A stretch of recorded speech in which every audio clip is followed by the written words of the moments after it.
Lady and Lords, I was dealing with the decision of the House of Lords in Christie and Lee-Hirons, and I was going to make 3 points deriving from the reasoning in that case. I've made the first one. You've made one, yes. Which is that the purpose of the requirement to give the ground of arrest was to convey to the person being detained enough information to enable him to know whether he was entitled to resist arrest.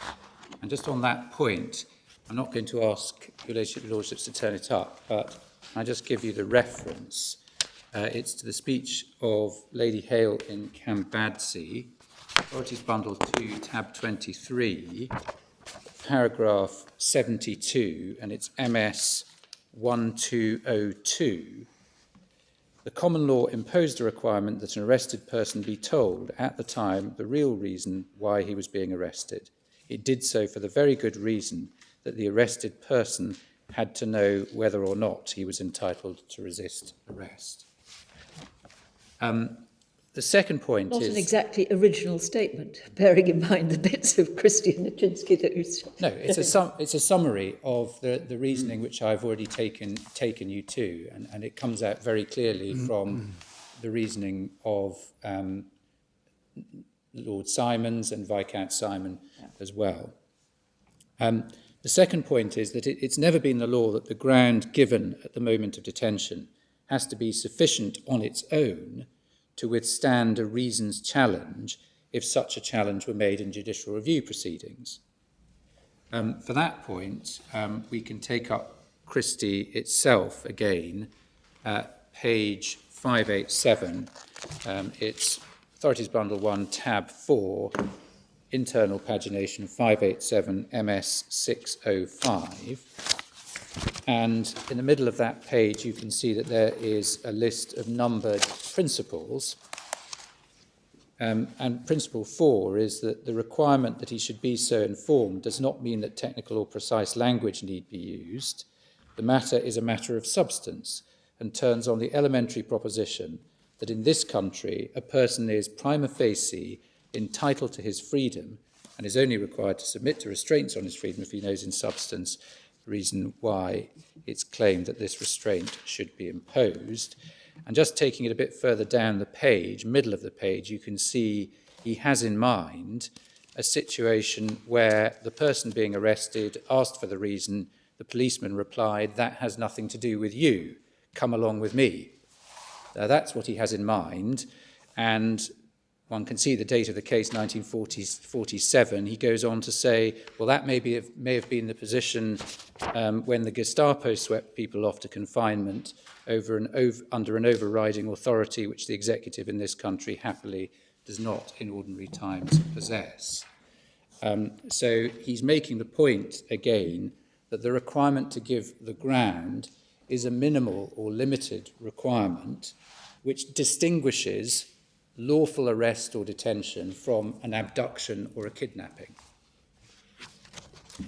And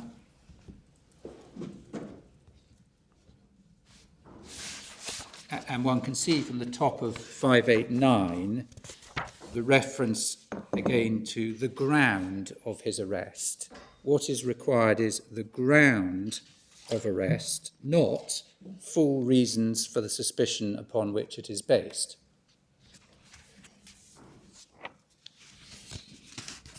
The third point, which can be seen from principle number 3, back to 587 again, is that even this minimal or limited requirement has to be applied by reference to the factual context. So sometimes the requirement will not apply if the circumstances are such that the person being detained must know the true ground of arrest. Now, that has subsequently been abrogated in the context of arrests under pace by the statute, because the statute actually says that you've got to be told the ground even if it's obvious. But it remains an accurate statement of the common law, we say, and it shows that even the limited requirement to give the ground of arrest is subject to circumstances. pausing there, the analogue of the requirement to tell a criminal suspect that he's under arrest on suspicion of, for example, murder, is a requirement to tell a mental patient that he's being detained under Section 42(3) of the Mental Health Act because, for example, his mental health has deteriorated. As I've said, that's only one possible reason for which a recall could be authorised. That is enough, we say, to convey to the patient that there is a lawful basis for his detention, such that he's not entitled to resist detention. And that is all the law requires at the stage, the moment, if you like, when the detention is effected. And the result is that the appellant's detention on the 19th of July 2012 was, at its inception, lawful.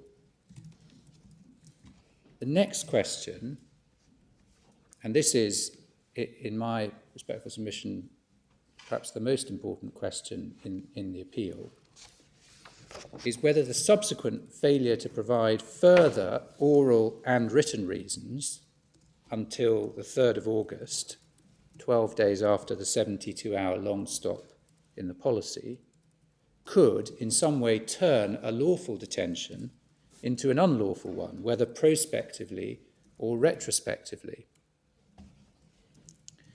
Now, before I look at the key cases on this, I'd like to just consider for a moment what the consequences would be if, as the appellant contends, the answer to that question is yes. So start by assuming a case where, as here, a patient is recalled, but at the moment of detention is given only the ground of detention, your mental health has deteriorated, and no fuller reasons. We've also got to assume, as here, that the Secretary of State in fact had fuller and unimpeachable reasons for the detention. And let's assume he in fact wrote them down when he issued the recall warrant. Let's assume that the reasons are communicated by the Secretary of State to the detaining hospital, but the clinician whose job it is to communicate them to the patient within, at most, 72 hours, forgets and goes away for the weekend. Now, on the appellant's case, the patient is, at that point, being unlawfully detained. That means that the hospital has no power to detain him and is under a legal obligation to release him immediately, notwithstanding that the hospital has an apparently valid recall warrant. And if the hospital refuses, the right to release could be enforced by habeas corpus proceedings directed at the detaining authority, namely the hospital. Now, it's at this point that I think it's necessary just to refer, because it's been raised in argument, to the Hackney case and what relevance that might have, because one suggestion that appears to have been floated is that the consequence which I have said follows doesn't in fact follow, because the hospital could lawfully hold on to the patient in some way even though the detention wasn't lawful. It's a point on which my Lord Reed asked a number of questions of my learned friend.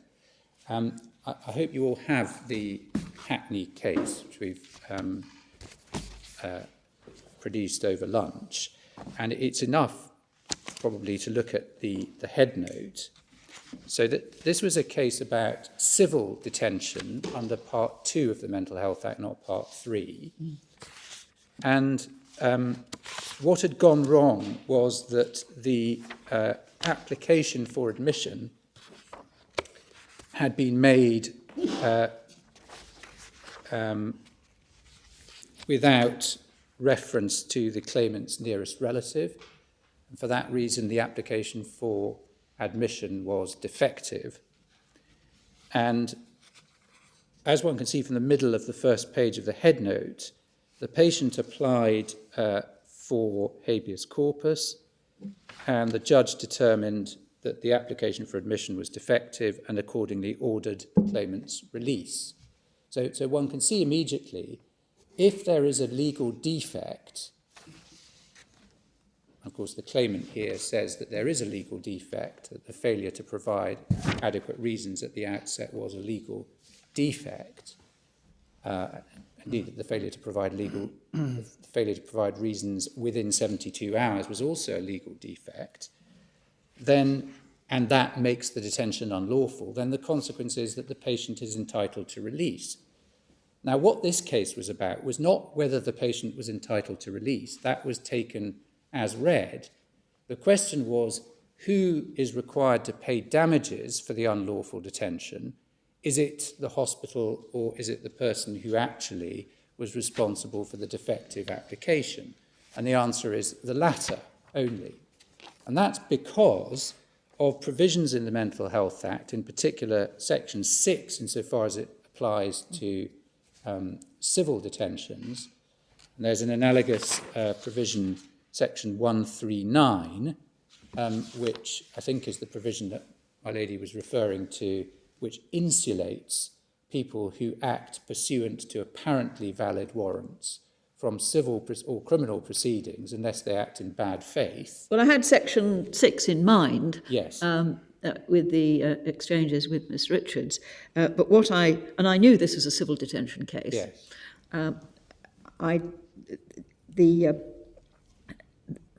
Section 6 doesn't necessarily apply to the... It doesn't apply to this at all? Yes. No, because it's dealing with Part 2. But there is Section 139, which is also referred to in the head note, which... that's a very different style of provision, because that's the one that says you can't be sued. Exactly. And when one looks at the reasoning of my Lord Toulson, perhaps the best place to look at it is at paragraph 62 on page 2892.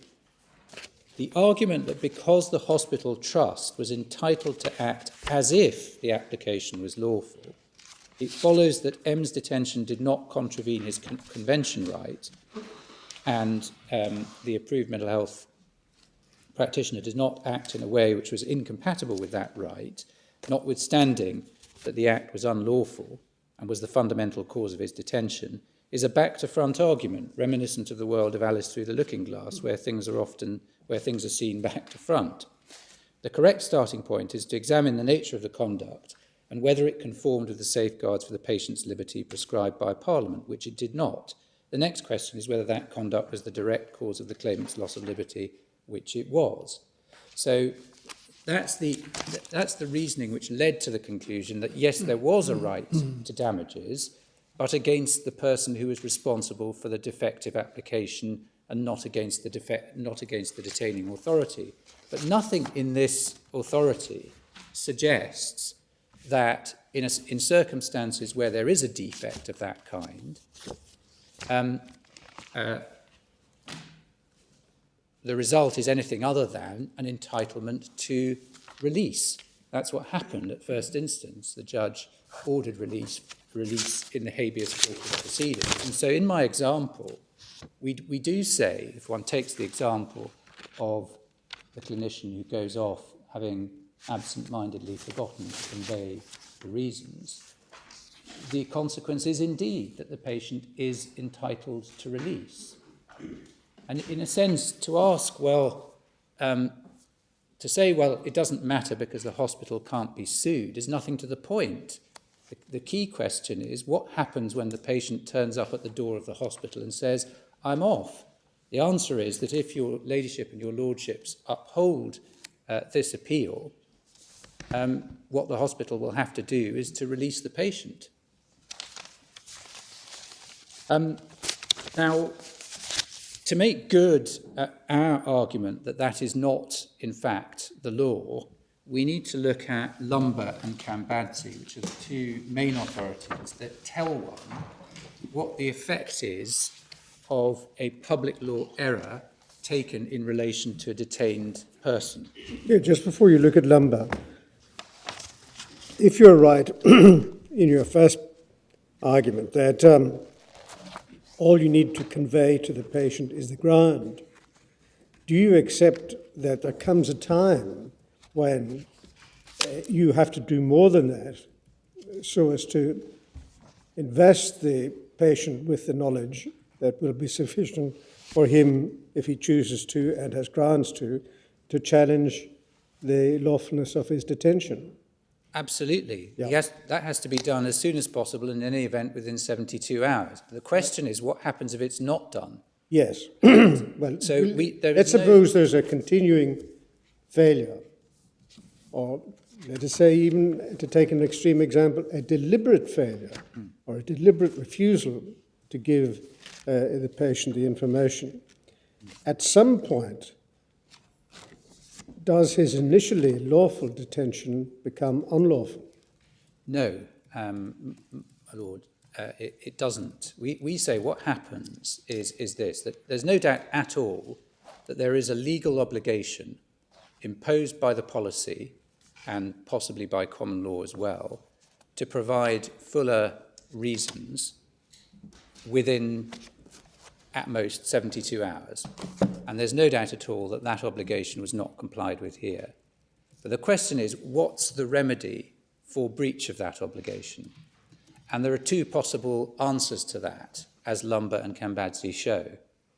One is that the failure gives rise to unlawfulness in the detention itself, and the second is that the failure gives rise to a right to seek a public law remedy. And that is to say, if somebody came to court saying, I was lawfully detained, I was told the ground of my detention originally, but I should have been given reasons within 72 hours and I haven't been given them, then the proper remedy for that would be a judicial review order requiring the detaining or requiring the Secretary of State to provide the reasons forthwith. Now, of course, in reality, if no reasons had been given at all and the Secretary of State were facing judicial review proceedings, then, of course, the individual would be able to say, well, actually, you haven't got a reason for detaining me. And if the court were faced with a situation where there was no reason before it for the detention, then it would be entitled to infer that there were no reasons for the detention. And in those circumstances, of course, it would be entitled to quash the decision to detain simply on the basis that it inferred that there were no reasons. But that's not this case. You'll recall that in this case, there was initially a challenge to the adequacy of the reasons that the Secretary of State had. And that challenge was considered by Mr. Justice Dingemans and rejected. And there was no appeal against his finding in that respect in the Court of Appeal, and there's no challenge to it here. So we're dealing with a case where ex hypothesi there was a good reason for the detention. The problem was simply that it wasn't communicated. But the consequence of your argument seems to be that provided the Secretary of State has good reason to detain, all that he will be amenable for will be a judicial review remedy in the form of a declaration, possibly damages for detaining. I'd be interested to hear why compensation should be paid, but leaving that aside for the moment, there can be indefinite detention, you say, provided there is a good reason which is never communicated to the patient, and that lawful detention will never be transformed into a condition of illegality. Well, Lord, we're looking at the common law at the moment. Yes. And so obviously a different analysis applies under Oh, Article yes, of course. 5, because Yes, if you have a situation where there is a prolonged period where reasons are not given contrary to Article 5.2, that can, in an appropriate case, give rise to damages in and of itself, because the breach of Article 5.2 is capable in principle of giving rise to damages. I'll come in due course to what we say, how that applies on the facts of this case, because we would say this is not a case where damages are required. But in principle, Article 5 provides a separate basis But it's not a basis that says the detention is unlawful and therefore you get damages for unlawful detention, or indeed for breach of Article 5.1. It's a totally different obligation. It's been referred to by this court as an ancillary obligation imposed by the other paragraphs of Article 5. If you like, it's an action for breach of statutory duty for failing to give reasons, but it is a different species of action. Mr. Chairman, is there a parallel here with the IPP cases? Because I seem to recall that it was held there, I think in James and the succeeding line of authorities, that a failure to enable the prisoner to have his dangerousness properly assessed through not putting him on the appropriate training courses gave rise to remedies but didn't make his detention unlawful, but that there could come a time when a very prolonged failure to afford him that opportunity could result in the detention thereafter being regarded as arbitrary. Well, I'll come, if I may, to that's Khayyam, the case of Khayyam and Haney. Well, that's one in a line of Yes. cases, but I think it began with the, was it James? Yes, I think it's Lord Hope's Yes, speech in James. And one, if so, then you could have a situation where if the MHRT didn't consider the case for a very long time and he had no knowledge why he was being detained, at that stage it might be judged to be arbitrary and therefore no longer lawful. Well, the scenario that Lordship's putting to me is a very extreme scenario. Yes.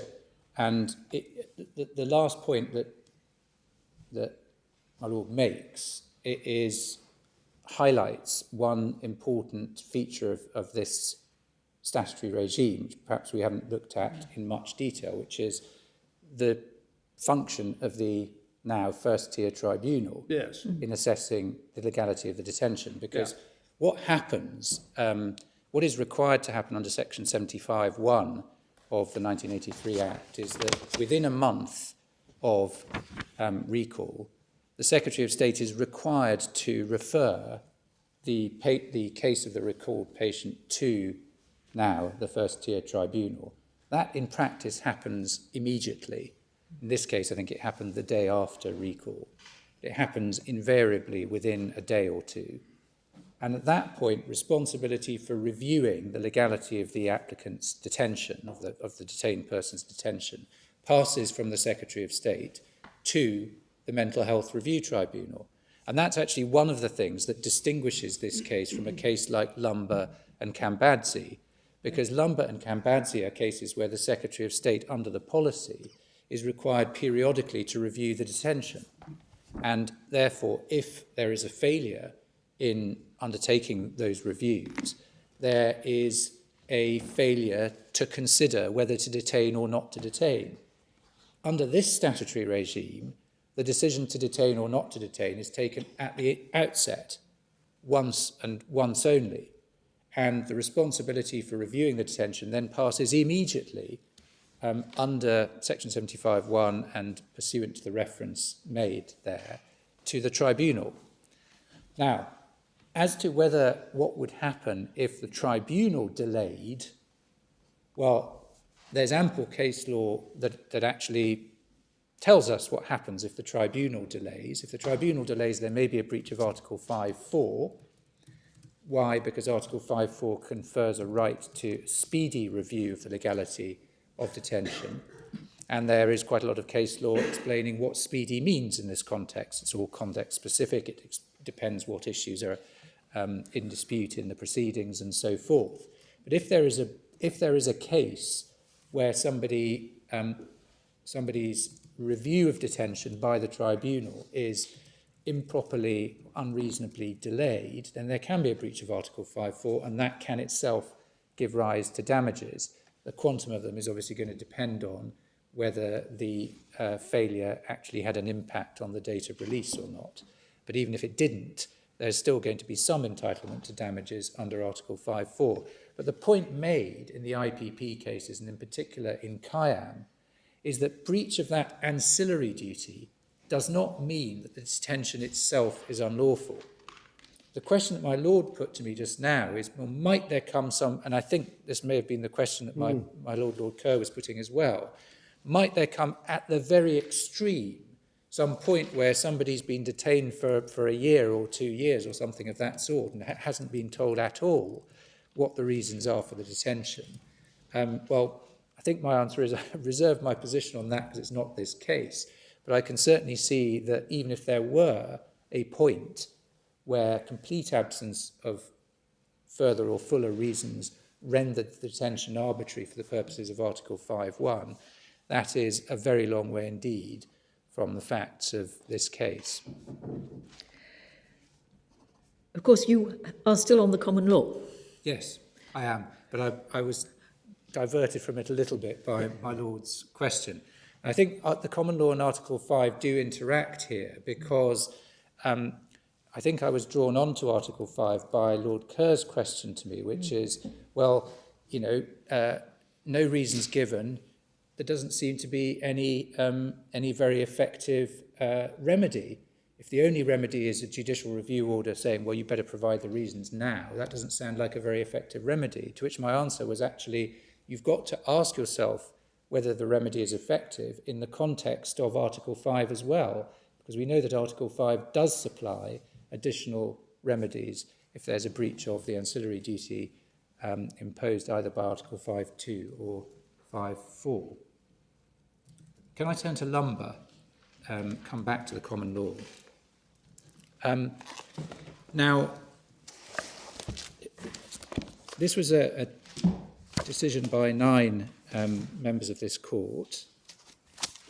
All 9 agreed that not every public law error renders detention unlawful. Lord Phillips, Lord Brown and Lord Roger thought that it was only when there was no power to detain, as opposed to when the power had been unlawfully exercised, that the detention was unlawful.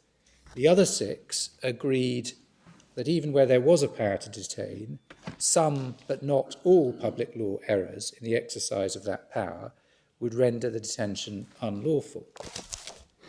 Of these, Lord Walker and Lord Hope thought that it was necessary for there to be an abuse of power, but the plurality, Lord Dyson, Lady Hale, Lord Collins and Lord Kerr, thought that the test was whether the public law error was material, in the sense that, one takes it up at 68, I think actually that the best way of putting it is really to take up the last sentence of 68. It's the clearest way, because the phrase bears on and is relevant to the detention is apt. Just remind us of the electronic Yes, number. 1089. Thank you very much. So the reason why the 2 examples of error which are given in 68 wouldn't make the detention unlawful is that last sentence, they are not capable of affecting the decision to detain or not to detain. And one can see it put in a very similar way in Lady Hale's speech at 207, 1126.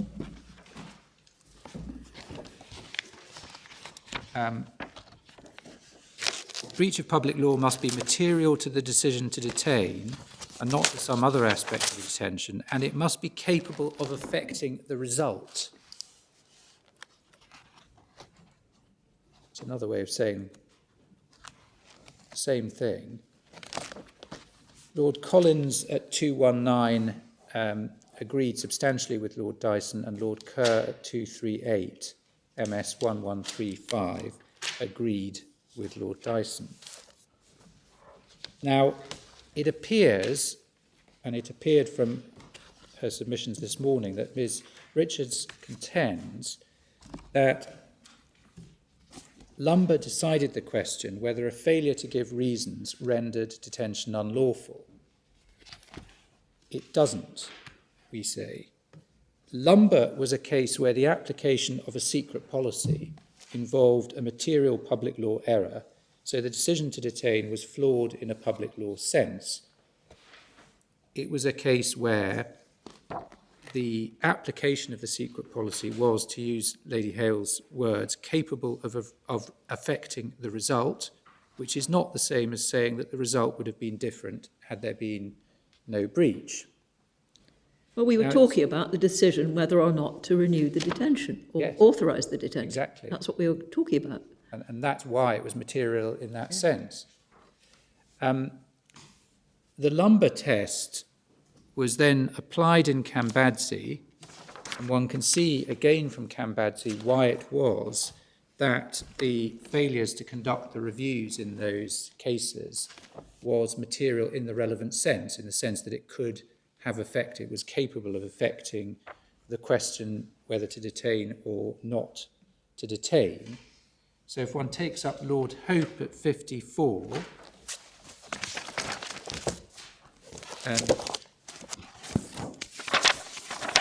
right at the bottom, this is MS 1197, there was a public law duty to give effect to the provisions about reviews in the manual. If the reviews were not carried out, unless for good reason, which is not suggested in this case, continued detention was not authorised by the initial decision to detain. And to similar effect, see Lady Hale at 73, MS 1202 to 1203, and Lord Kerr at 88, MS 1207. Now, once one accepts the test set out in Lumber, is the public law error capable of affecting the decision to detain or not to detain? The answer to a case like Cambadzi is clear. The policy was designed to ensure that the decision to detain is reviewed periodically. The purpose of the review was to decide whether to continue to detain or not to detain. So a failure to conduct one of the reviews required by the policy was capable of affecting the result. When one applies that reasoning to the requirement in the present case to communicate fuller reasons within 72 hours, there are three critical differences. First, there's no equivalent to the requirement to conduct periodic reviews of detention. Once the initial decision to detain has been taken, there's no duty under the statute or under any policy to review the legality of the detention.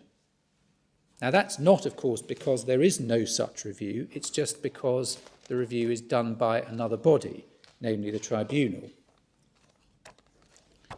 Second, it follows from this that it cannot be said here, as it could in Cambadzi, that unless the policy is complied with, continued detention is not authorised by the initial decision to detain.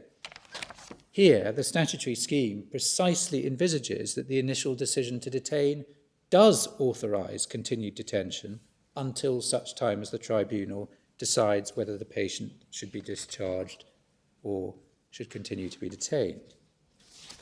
Third, Well, it doesn't all go to the tribunal. The Secretary of State has an independent power to detain, to discharge. And it was my understanding that the Secretary of State did review cases. That is certainly true. The Secretary of State has a power to discharge, but there is no equivalent to what was present in Cambadzi. There's no equivalent of the, we will review this at these periodic intervals by these particularly qualified persons, and that was what the continued legality of the detention depended upon. That's right. And it's just relevant to bear in mind here that there is, once the reference is made to the tribunal, there is then a strict timetable set out in the rules, and you have the tribunal rules here. It's Rule 32 of the Tribunal Rules, Authorities Bundle 1, Tab 3, MS 574. which gives a strict timetable for the filing of various documents and for the completion of various procedural stages of the tribunal's process.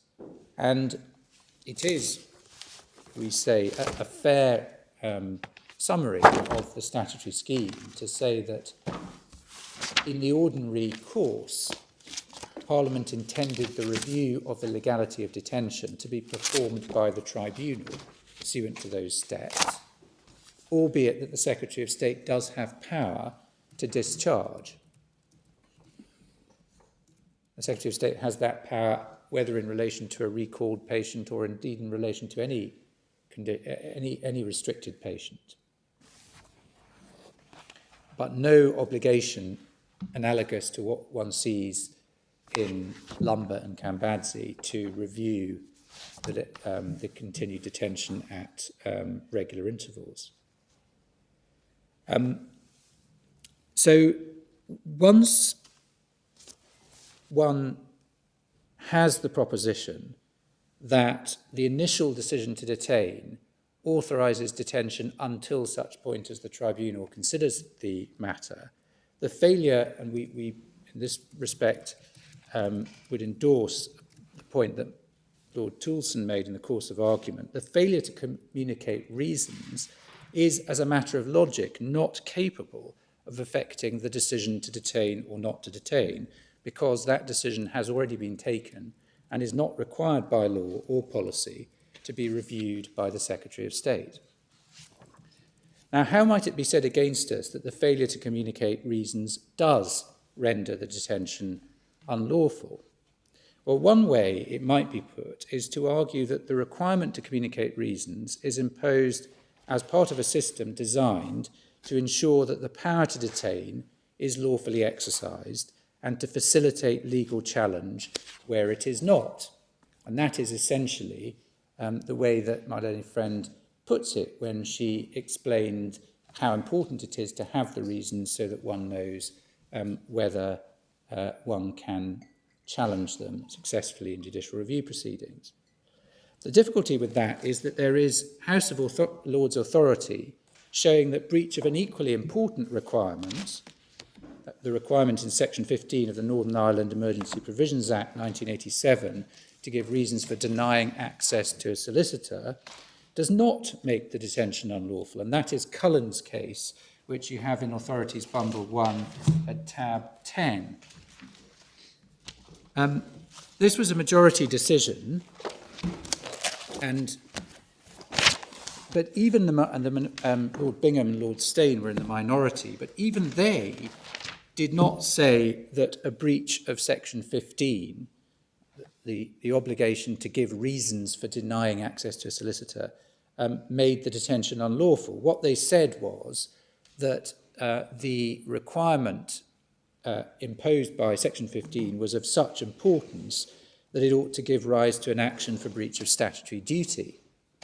One sees that in the speeches of Lord Bingham and Lord Stane at 9 to 20, paragraphs 9 to 23, MS 770 to 773.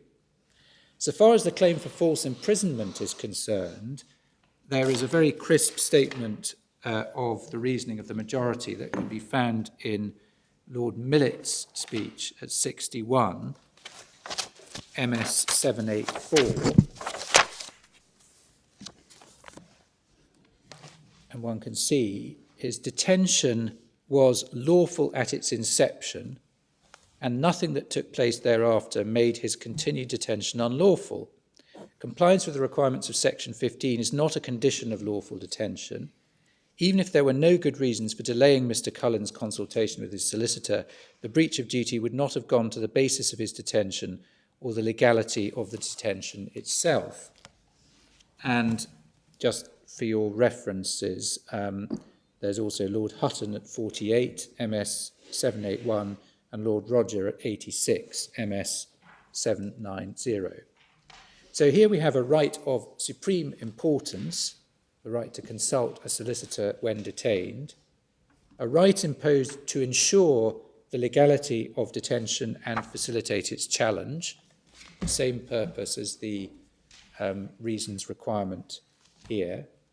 Yet even when the right is violated, the breach does not go to the basis of the detention or the legality of the detention itself, providing, of course, that there is in fact a good reason for the detention. Well, I wanted to ask you about that. I mean, you've made the point about the first-tier tribunal. They're in the saddle from the following day. But presumably somebody in the appellant's position, recalled, would be able, theoretically, to apply for judicial review or habeas corpus on the basis that what happened yesterday, when I was recalled, was unlawful. And that's exactly what this patient did. And that was ground one before the first instance judge, Mr. Justice Dingemans. Your decision to recall me was unlawful. Why was it unlawful? Because it was inconsistent with what the first-tier tribunal had found. But how, if there's a failure to give him the reasons between the 3rd and the 15th day, what can he do in terms of applying for judicial review or habeas corpus between the 3rd and the 15th day if he hasn't been given reasons? Well, I understand that, and that's why I'm referring to this case, really, to show that even where you have a requirement which is imposed to facilitate, to enable someone properly to challenge their detention, breach of that requirement doesn't necessarily make the detention unlawful. And that's really the purpose of going to the case of Cullen. An equally important requirement, a requirement to consult one's solicitor. How is one going to be able to challenge one's detention if one is not allowed to consult one's solicitor? And yet, breach of that requirement does not render the detention unlawful. Now, But is it the case that, I'm trying to look at this from a practicality point of view, because in most cases, the patient is going to rely on the tribunal, because the tribunal is much better placed to consider the substantive grounds for detention than the administrative court can ever be. But supposing the patient says, no, I can't wait for the tribunal, I haven't been told what the reasons are, I'll apply for judicial review. And that's because I haven't been told the reason, and I will ask for two remedies. One is to be told the reasons, and the other is to be released. That's precisely what happened here. Exactly. Well, it might happen more quickly, and it all depends, to some extent, to what extent is somebody going to be denied permission to apply for judicial review if they haven't been given reasons, on the basis that, well, it'll all come out in the wash in the tribunal. No, my lady, they wouldn't be. If somebody applies for judicial review and the case comes before the administrative court judge and there are no reasons on the face of the record for the detention, then they couldn't possibly be refused permission for judicial review. The absence of reasons would itself be a public law error. The judge would have to grant permission, indeed would probably grant a rolled-up hearing and might well order release. So if the question my lady's asking is, does the absence of reasons mean that you simply can't achieve a remedy? The answer is no. The absence of reasons is your first ground of challenge. And the judge will then expect, one, the reasons to be provided, and two, to be able to look at the reasons when they are provided, as the first instance judge did here, to see whether they satisfy the winter work criteria, come to those in a minute, the Article 5 non-arbitrariness criteria, to see whether there has been a sufficient material change of circumstance since the date of the tribunal's decision discharging, to see whether there is up-to-date medical evidence that the mental disorder persists, and so forth. And all of these things are that analysis is what Mr. Justice Dingemans did at first instance here. He dismissed the challenge to the detention, and that part of his judgment wasn't challenged on appeal.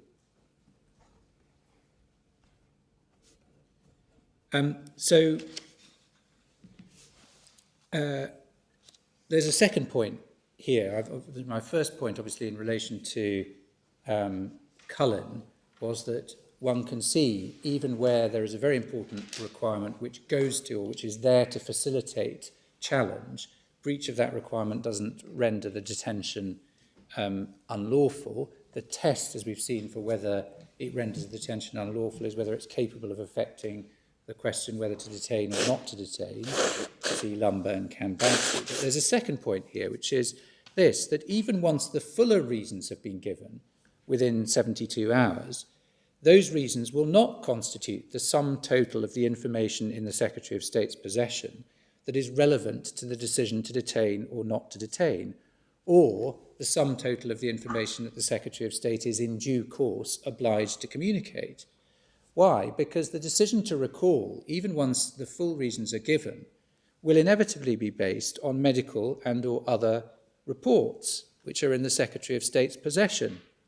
The tribunal rules, in fact, recognise this, and Rule 32(7) capital B little d, which you'll find at MS 575, imposes a duty on the Secretary of State to serve any relevant information in his possession on the patient's representatives within a specified time, 2 weeks, as it happens, after receipt of documentation from the responsible clinician and social supervisor. Now, it's right, of course, that those rules impose the requirement to serve these documents in the context of a scheme providing for review by the tribunal, but the reports could equally found an application for judicial review. So quite frequently, when detention decisions to recall, are challenged in judicial review proceedings, the challenge is not that the reason given in the letter, handed over within 72 hours, makes no legal sense. The challenge may be, well, you say that my mental health has deteriorated, but that conclusion is not properly supported by the medical report on which you based it.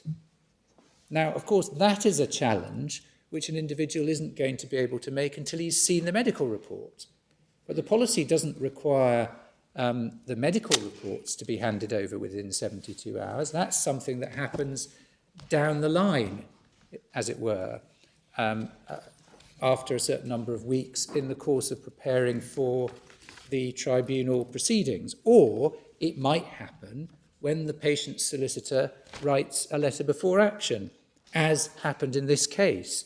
So if one looks at the letter before action in this case, it's in Appendix 2, pages 323 to 324, MS 429 to 430.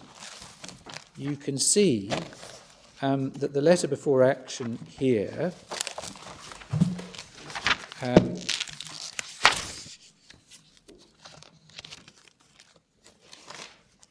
in fact asked, it's over the page on 324, MS 430, details of any information sought at the bottom. We would ask that if the defendant is not minded to accede to the above, that he clearly sets out on what basis the decision to recall was made, including all assessments and reports that formed the basis of that decision. So that's not a surprising thing to see in the letters, in a letter before action. And one can see underneath that the details of any documents that are considered relevant and necessary, all documentation that was used in the decision-making process, including all medical reports and correspondence. And it's not unusual for a patient's solicitor to want to see that documentation before deciding whether there is or is not a good claim for judicial review, because the full reasons provided after 72 hours only tell you so much. Now, we say if a failure to provide reasons within 72 hours makes the detention unlawful because the requirement is imposed to facilitate review of the legality of the detention, why not a failure to provide the reports on which the decision to detain was based? The latter may be as important as the former in determining whether the decision was flawed. But it's not been suggested, never been suggested to date as far as we're aware, that an unjustified failure to provide medical or other reports could affect the legality of detention. If there was a failure to provide those reports, no doubt an application could be made in the context of the judicial review proceedings for disclosure of them. So the correct remedy, as one sees from that example, is a remedy by the court requiring disclosure of the reports. We say, by the same token, the correct remedy, where you have a case where detention, where there are good reasons for detention, but they've not been communicated, is an order of the court requiring them to be communicated. Well, now you've told us what adequate means in relation to the release of the ground of detention. What does adequacy mean in relation to the information that should be given within 72 hours or sooner? Well, my learned friend referred to the case of Ermakov. There are other cases on reasons. There's Porter and South Buck. There are lots of different cases on reasons, and they say that you've got to address the main points, the reasons have got to be intelligible, and all the rest of it. So one can't go much beyond these rather general statements because it all depends on the circumstances. If there's a dispute about whether the patient does or does not, is or is not suffering from a disorder, and there is, for example, a conflict of medical expert opinion on that, then no doubt the reasons are going to have to explain briefly but adequately why the Secretary of State takes the view that the patient is suffering from the particular disorder. So it's all going to be context specific. That rather suggests, does it not, that the medical reports should be provided within 72 hours, well, if they're available. Well, certainly that isn't, let me put it this way, that isn't what the policy says, and nor has it ever been suggested as a matter of common law, under the duty to give reasons, that supporting material of that sort are required to be provided at the time when the reasons are. Now, one particular facet, which is specific to the mental health case, that would make it very difficult to do that, is that sometimes the mental health of the patient will mean that the medical reports can't be provided to the patient. And actually, if you look at the chain of correspondence here, the solicitors ask for the medical reports, and one of the reasons why there is a delay in giving them the medical reports is because it's necessary to go back to the report writer to see whether the reports can in fact be released. If one looks at the first-tier tribunal proceedings, there are in fact rules which enable the tribunal to look at reports which can't be released to the patient because it would be counter-therapeutic to do so.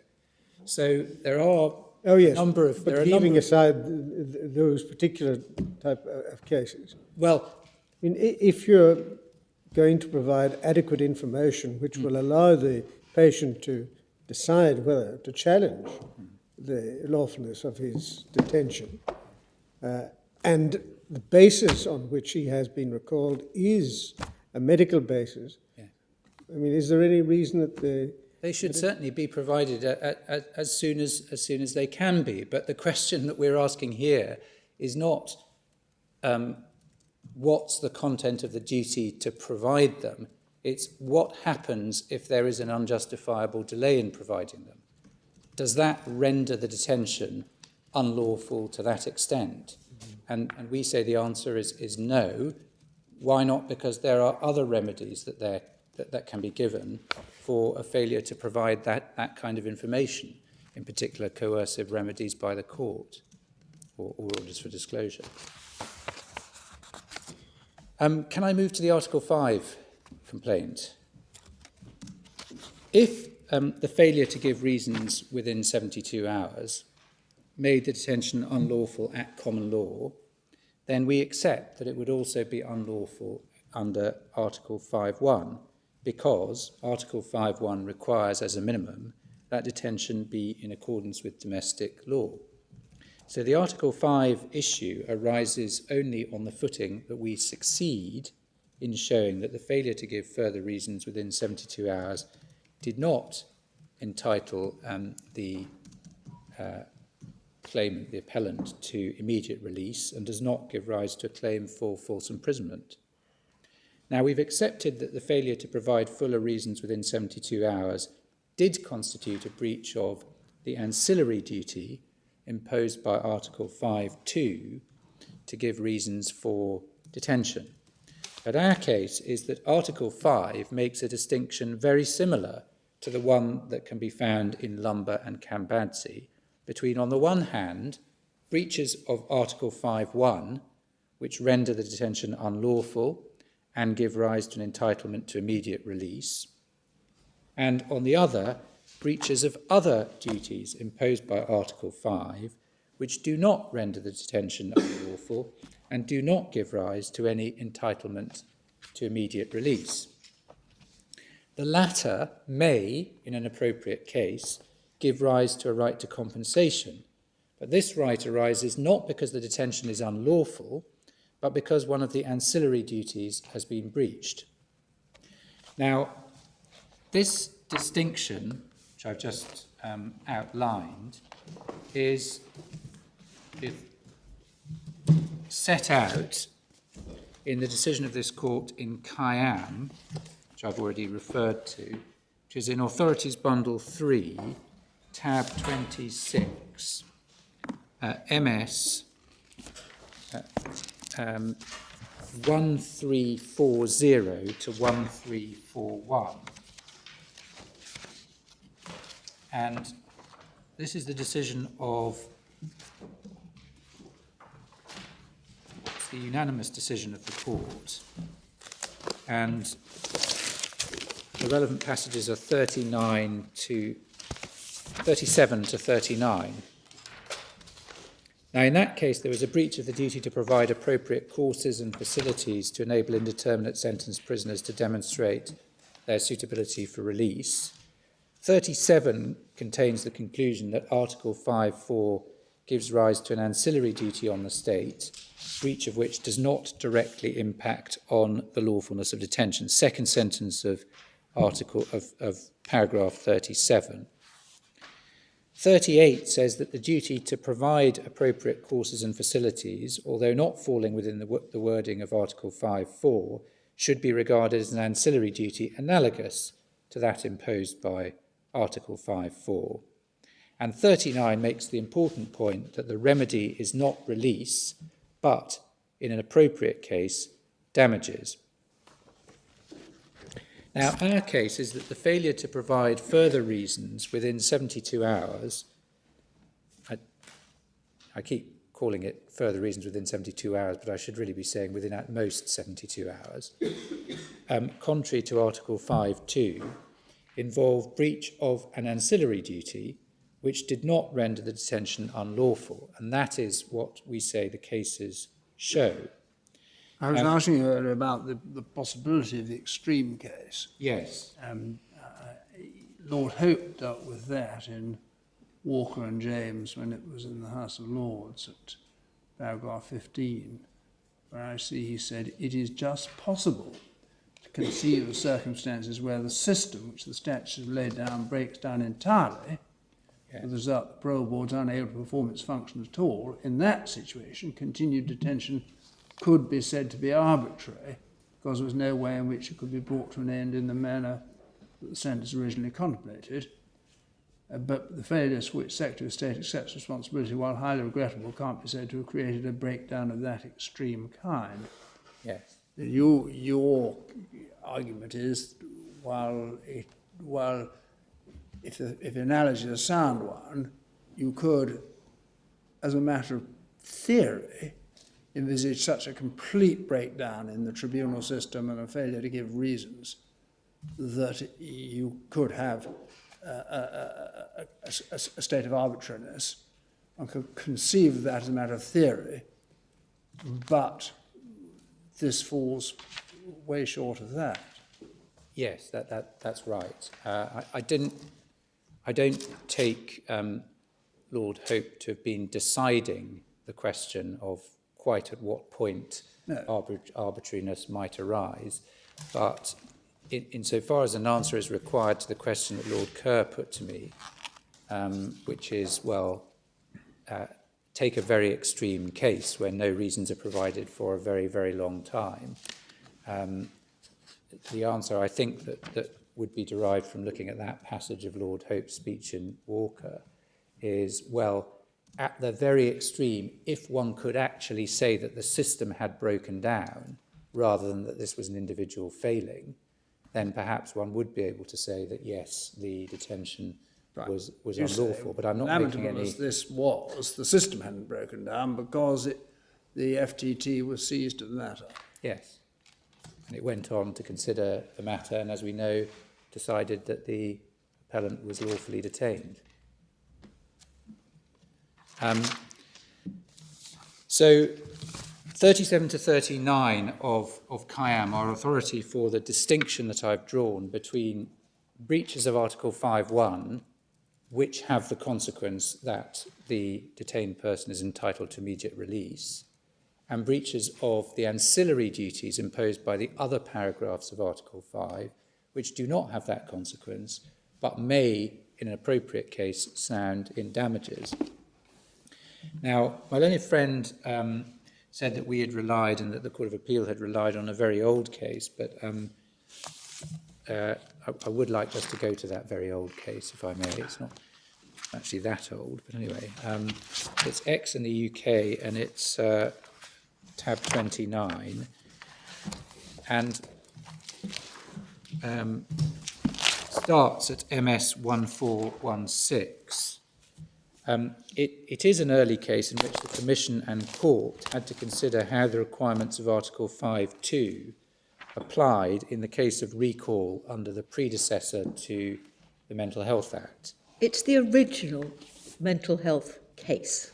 It's the original mental health case, and it's actually the reason why we have the 72-hour policy. So it is relevant to that The reason why we have the Mental Health Act 1983, it's the reason for all sorts of things. Yes. So what happened in this case was that the Commission held that Article 5.2 had the effect that medical staff had an obligation to inform the patient on arrival at hospital of the reasons for detention. That's paragraph 107 of the Commission's decision, which one finds at 1448. But note that there is a recognition of the difficulty in requiring the detaining officer to provide reasons at the moment of recall. So this does chime, really, with the practical considerations that I mentioned in requiring the detaining officer to give any more than a basic reason at the moment of detention. The Commission accepts it may not be the role of police officers who are charged with the sometimes delicate task of arresting a patient to inform him of the detailed reasons of arrest or recall, as they are not qualified to assess the patient's condition and his ability to understand the position. Then over the page at 110, one can see that there was a dispute of fact about whether or not he was actually given, in this case, an explanation by his responsible medical officer. And at 111, the Commission doesn't find it necessary to resolve this dispute of fact because there was no explanation, no proper explanation was even given to the solicitors when they asked. So there was a clear lack of reasons, whatever had happened initially. Now, if one then goes back to the court's judgment at 1421, the Commission's judgment is sandwiched in the court's judgment. One goes back to 1421, paragraph 16, one can see from the bottom of paragraph 16, a detailed account of the reasons for the recall must then be provided to the patient by the medical staff at the hospital where he is to be detained. This is to be done as soon as possible after the patient's admission to hospital and in any event within 72 hours of admission. This is setting out now the new policy as a result of ministerial circulars in 1980, which were themselves made as a result of the Commission's decision in this case. Now, the court then went on to examine whether there had been a breach of Article 5, and it held at paragraphs 40 to 47, MS 1430 to 1433, that there had been no breach of Article 5.1 because there had at all times been grounds to detain X. So that is, if you like, the analogue of the finding by Mr. Justice Dingemans here, that there were, in fact, good grounds for detaining the appellant. Next, the court considered whether there had been compliance with Article 5.4. It held that there had not, and that is because, see paragraphs 58 to 59 at MS 1437 to 1438, the habeas corpus proceedings didn't allow for review of the merits of the decision, and the Mental Health Review Tribunal, as it was then, didn't satisfy Article 5.4 because its functions were advisory only. One sees that at the end of 61, 1438 to 9. Now, of course, that changed shortly after this decision, and the tribunal's functions are now, and have been since the 1983 Act, not merely advisory. It can direct the patient's release from detention. Now, finally, the court went on to consider Article 5.2 and found at paragraph 66 that it wasn't necessary to consider that aspect of the complaint because it could be regarded as part and parcel of the Article 5.4 complaint. And the reason for that was that the duty to give reasons was necessary to make effective the right to challenge the legality of the detention. So X in the UK was a case where the patient was, on his own case, not given any explanation at all of why he'd been recalled, either at the time of his initial detention or on admission to hospital, and nor had his solicitors, even when they issued habeas proceedings. Yet despite that, there was no breach of Article 5.1. There was a breach of Article 5.4, but that did not itself render the detention unlawful for the purposes of Article 5.1. Now, the next case, Van der Leer, says nothing different. That's Authorities Bundle 3, tab 30, MS 1456. In that case, the court order by virtue of which the patient was detained was made without hearing from the patient herself. And that was contrary to domestic law. So for that reason, the patient's detention had not been in accordance with a procedure prescribed by law for the purposes of Article 5.1. Now, I suppose it might be said, well, that shows, doesn't it, that a procedural breach can give rise to a breach of Article 5.1. Well, nobody's ever said that it can't. Procedural breaches often give rise to violations of Article 5.1, but that was a procedural breach in the process which led to the decision to detain, not breach of a requirement that applies after detention. If one applies the lumber reasoning to Van der Leer, that is a breach which was capable of affecting the decision to detain or not to detain. Why? Because obviously if you are required to hear from the patient and you don't, why are you required to hear from the patient?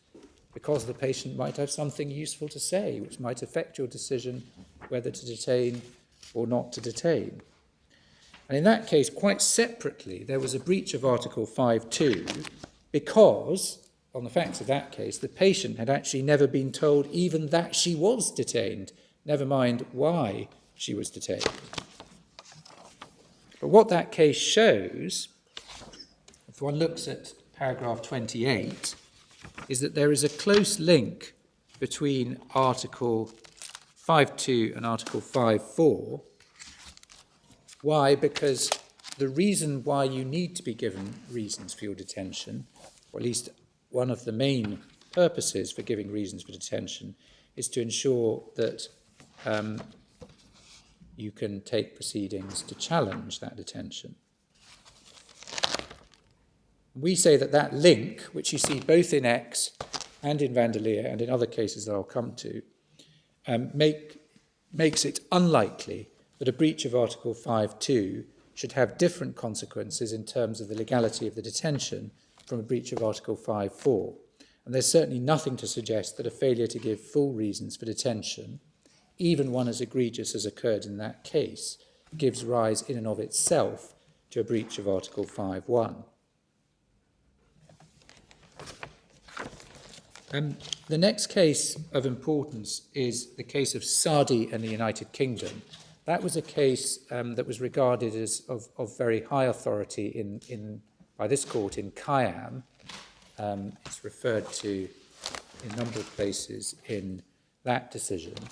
Decision of the Grand Chamber of the European Court of Human Rights, and it confirms that a failure to give reasons in breach of Article 5.2 does not, in and of itself, give rise to a breach of Article 5.1.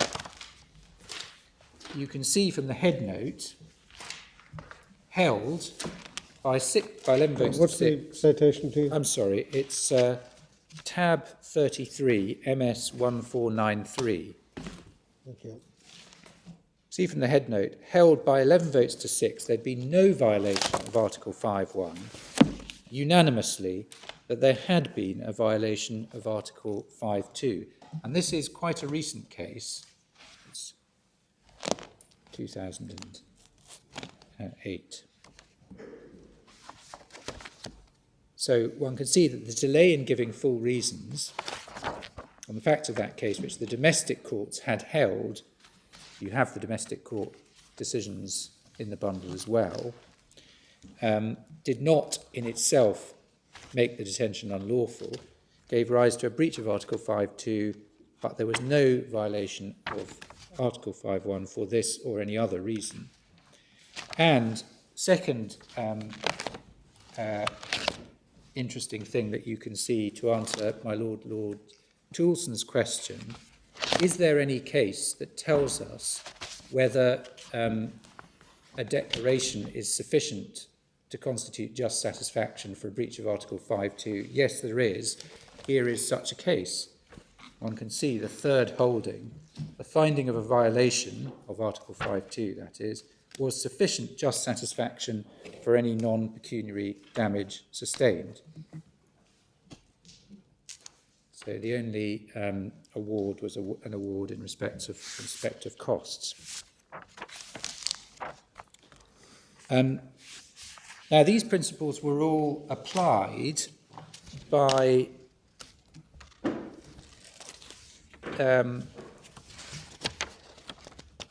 Mr. Justice Crane in the case of Hurst, which you have in... Well, I'm on the damages point. I see the head note takes you to 89. I mean, do we get any indication about the facts of the case and why they concluded in that case that finding a violation was sufficient satisfaction? No, I don't think we do. I mean, merely saying that was a case where they found that finding a violation was sufficient doesn't really help one very much. No, I'm going to come on to that when I deal with remedies, if I may. Yep. But there are principles to be derived from some of the other cases. Right. Now, can I look at Hurst first? That's in Volume 1 of the Authorities, tab 14, MS 888. Now, this is an interesting case because it's a case about recall, not of a mental patient, but of a life sentence prisoner. And one can see from paragraph 21 that there was an Article 5.1 argument in this case, and that was rejected. One can see from paragraph 24 that this was so despite a failure to give reasons for the recall. He was simply told that he was being recalled to prison. First sentence of paragraph 24. The policy, as one sees from 26, was to provide the dossier of evidence upon which the recall was based within 3 days. But in fact, it wasn't provided until 8 days later, which could not be described as prompt for the purposes of Article 5.2. See paragraph 28. For the same reason, see paragraph 54, there was a breach of Article 5.4, and that's because, as the other authorities have shown, there is a link between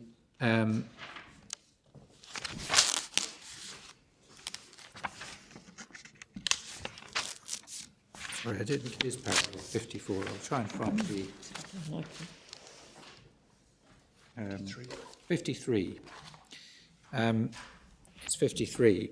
There is a link between Article 5.2 and 5.4 because the purposes of the requirements imposed by each of those paragraphs overlap.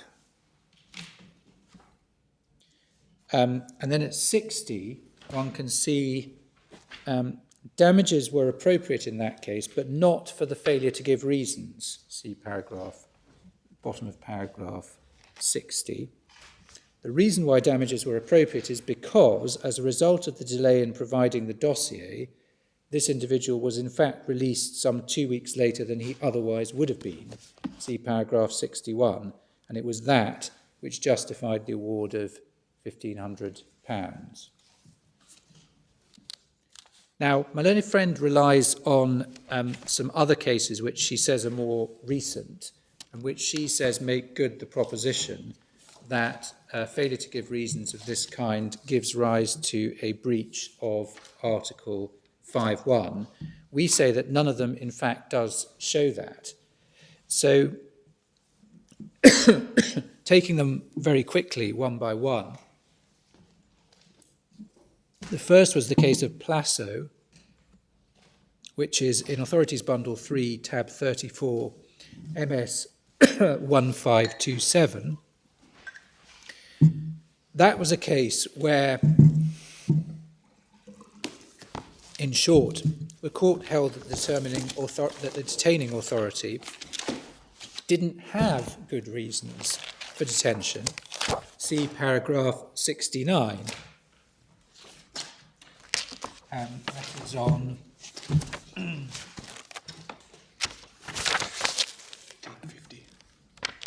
1 MS 1550. Says, the court is not persuaded that the appellant's mental disorder was of a kind or degree warranting compulsory confinement. So it doesn't, with respect to my learned friend, help at all. It says nothing about our case where there were, in fact, good reasons for detaining the patient. He did have a mental disorder of a kind or degree warranting compulsory confinement, and the judge so held. The problem was that he didn't communicate them.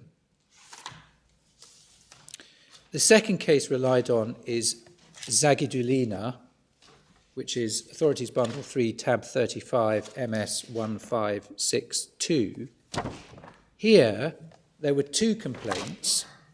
One was that there were no sufficient reasons, and the second was that the person to be detained wasn't heard, just like in Vandalier, and therefore the judicial proceedings authorising her detention were defective. Again, that tells us nothing at all about the consequence of an error, as in our case, after a valid decision to detain. And the third case is the case of Petkov, which is in Authorities Bundle 3, tab 36, MS 1572. Now, we deal with this in our printed case at paragraph 74, MS 97. And this was a case where there was a breach of both Article 5.1 and Article 5.2, but nothing to indicate any link between the two. So obviously there can be cases where both Article 5.1 and Article 5.2 are breached. That would have been the case here if Mr. Justice Dingemans had found that there were no good reasons for the detention, that the winter work criteria were not satisfied, that there was an insufficient material change of circumstance between the point at which the tribunal discharged and the point of recall. Any of those findings would have been sufficient to show that there had been a breach of Article 5.1, but none was made. And the question is, what is the significance of the breach of the ancillary duty? We say it doesn't render the detention unlawful. A very quick point now, if I may, about remedies. There are three questions. First, should there be a declaration that the appellant has been unlawfully detained? We say no, because for the reasons we've given, the failure to give fuller reasons within 72 hours didn't make the detention unlawful at common law and didn't give rise to any breach of Article 5.1. If the court is against us on either of those points, then we say that the detention was unlawful only from the point when reasons should have been given up to the point when they were, i.e. from some time between the point of initial detention and 72 hours, that's the starting point, and 3rd of August, when reasons were. There's nothing in the papers which indicates when it would have been practicable to provide the reasons within the 72 I hours. accept that there's nothing in the papers that indicates it wouldn't have been No, practical quite. to provide them quite quickly. Second question is, what relief should flow from the acknowledged breach of Article 5.2?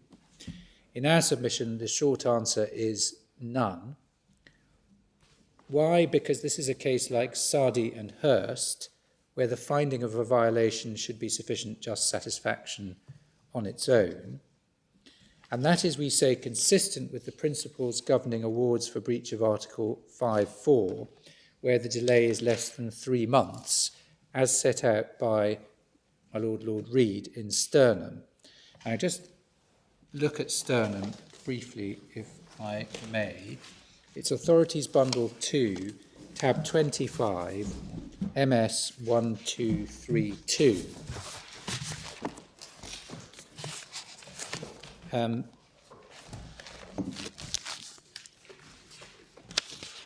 Now,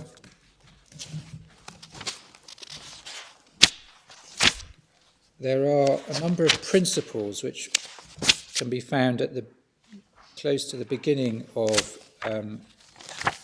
Lord Reed's judgment in this case, paragraph 13, and that's at MS 1264.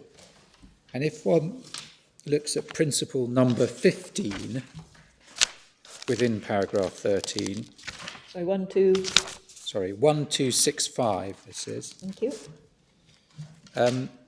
No award should, however, be made where the delay, this of course was a delay case, so we're dealing with Article 5.4, was such that any resultant frustration and anxiety were insufficiently severe to warrant such an award. That is unlikely to be the position where the delay was of the order of 3 months or more.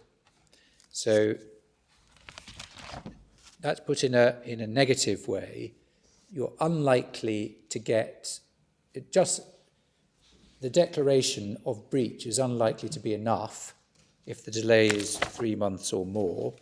If one then goes forward to 66 in the judgment, last sentence of 66, in the circumstances of a convicted prisoner awaiting review of his case by the board, the cases which I've discussed suggest that a delay of 3 months or more is likely to merit an award, whereas the stress and anxiety which can be inferred from a delay of shorter duration are ordinarily unlikely to be of sufficient severity. So that, of course, is dealing not with a failure to give reasons under 5.2, but with a delay in carrying out the necessary review under 5.4. But we do say that the principles are closely analogous. And as we've seen, there is ample case law suggesting that the principles, that the type of duty imposed by Article 5.2 is akin to the type of duty imposed by Article 5.4, and the purposes of those duties are also analogous. I mean, that reflected an analysis of a very large number of cases in Strasbourg under 5.4. It did. And so insofar as I was taken to task by my Lord Toulson in relying on cases which didn't provide any very clear reasons for holding that the declaration was enough, cases like Sardi and possibly Hurst, we say that the analysis in Sternum does support the proposition that an error of the kind that occurred here is one which can be properly reflected by simply a declaration of the court. I mean, one sees that in 67, Lord Reid goes on to refer to a number of Strasbourg decisions where modest awards were made. Yes. They are decisions, are they mainly, on where a delay, perhaps presumably again a delay in reviewing, has been of a number of months. Yes. Or years, I think, in some cases. Years, yes. And those are the decisions that inform the general proposition that you see at the end of 66. That a delay of less than 3 months is unlikely to give rise to a claim for damages. The third question... Yes, of course, I mean, Ms. Richards did say this was rather different from the ordinary criminal situation. Yes. She did say a judicial body has directed conditional release. Here, within a few weeks, there's a reversal of that. The man is again deprived of his liberty, and she made, a powerful point. Compulsory medication, compulsory treatment kicks in. Now, might that be a relevant difference, Mr. Chamberlain? Well, my lord, with respect, that it may be a relevant difference that goes the other way, if I can put it that way. I think this is the point that my Lady Hale made at the start of the hearing, because unlike an individual who is not subject to any prior restraint on his liberty, this is an individual who knows that he is, because he's been subject to a hospital order and restriction order made by a court, that he is subject to that, and he knows when he's discharged by the tribunal that he is liable to recall, and he knows why. And so the individual starts with that knowledge. And so when one comes to ask, what did it mean to that individual to be told you are being detained under Section 42.3 of the Mental Health Act because your mental health has deteriorated, it is rather different from somebody who has absolutely no information at all about why hands are being laid on him, as in a case like Christian Laczynski. And that, in our respectful submission, is relevant both to the question of the adequacy of the reason and to the question whether any damages ought to flow from the admitted breach of the failure to comply with the 72-hour policy. It is really rather an egregious breach, not in terms of length so much, but that letter of the 24th of July, Mr. Chamberlain, I mean, you haven't sought to defend it. It was sent to the wrong consultant who'd been treating the appellant at the halfway house rather than at the institution to which he was returned. It's assumed that he hadn't actually been recalled when the Ministry of Justice knew perfectly well that he had been. And it said, well, you must give the reasons, but it didn't give the reasons. Yes. So it was a very bad letter, Mr. Chamberlain. It was. I agree. It was a very bad letter. But the question is, when one looks at the authorities, what the remedy for that bad letter should be. And what the authorities indicate is that sometimes when something bad happens, the appropriate remedy is for the court to say that something bad has happened. And that's what the court has said already. said it on my concession in the Court of Appeal, that there was a breach of Article 5.2. And the question is really whether something more is required than simply that. We say, for the reasons we've given, no, it isn't. If we're wrong about that, and the court takes the view that a modest damages award is required, then we've set out what our position is as to the quantum at paragraph 86 of our printed case. Is there something in Greenfield that's relevant to this? I seem to recall Lord Bingham saying, look, looking at it through Strasbourg's eyes, this jurisprudence is really aimed at getting human rights properly dealt with rather than monetary compensation in itself. But I may have misrecalled. Yes, that's Greenfield. It is. Yes, absolutely. And so, I mean, if one looks at Greenfield, Greenfield is one of the cases, but actually there are lots of Strasbourg authorities which are referred to in Greenfield. One can see that quite often, even serious breaches, potentially, my Lord uses the word in egregious breaches, that the proper remedy for them may, depending on the circumstances, be a declaration that there has been a violation, particularly in a case where there's no pecuniary damage. And in a case where, as here, the error didn't in fact have any effect on the length of time for which this individual was detained. If, as in Hurst, the position had been different, and the delay of 12 days had meant that this individual was detained for 12 days longer than he would have been detained, then I accept the position would be very different. Then we would be looking at damages for breach, which would have to be more substantial ones, something in the order of £1,500, as was given in Hurst. But here, that there simply was no effect.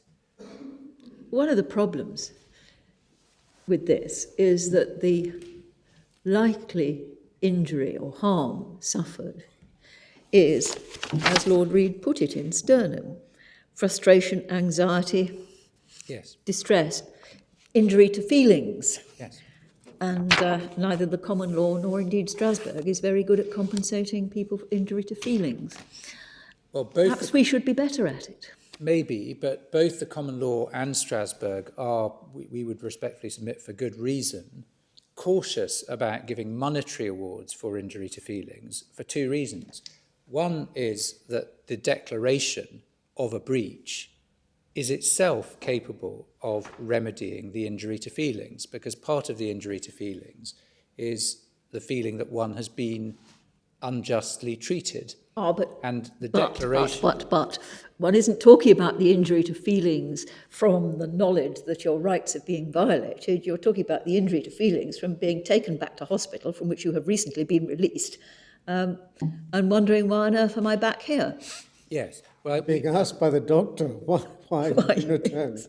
yes. Instead of being told by the doctor why you've been returned. Yes. Well, I accept all of that. But nonetheless, the Strasbourg authorities do tell us, look at cases like Sardi and Hurst, that even where there is a failure of this kind, Sardi is a good case actually to look at, because Sardi was a case where they'd not been told anything about the reasons for their detention, and yet the breach of Article 5.2 did not sound in any monetary compensation.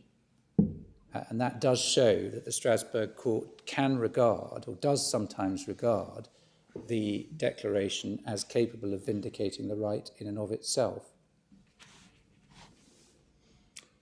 My lady, my lords, unless I can assist further, those are my submissions. I think not. Thank you, Mr. Chamberlain. Thank you very much. Mr. Jones? Nothing from me, my lady. Thank you. Ms. Richards? My Lord Wilson asked, and I'll just take this point out of order so that I remember to answer it, whether the damages point had been taken before the Court of Appeal. The answer is yes. Unfortunately, the Court of Appeal skeleton arguments aren't in the materials before the court, but it was taken in paragraph 5 of the appellant skeleton argument before the Court of Appeal, expressly asking them to award damages for the Article 5.2 breach. Thank you. The duty to give reasons that we say is imposed by the common law has its origins, as I hope my earlier submissions made clear, in the principles of procedural fairness. And so the question of adequacy that we pose is a question that falls to be answered by reference to the standards of procedural fairness.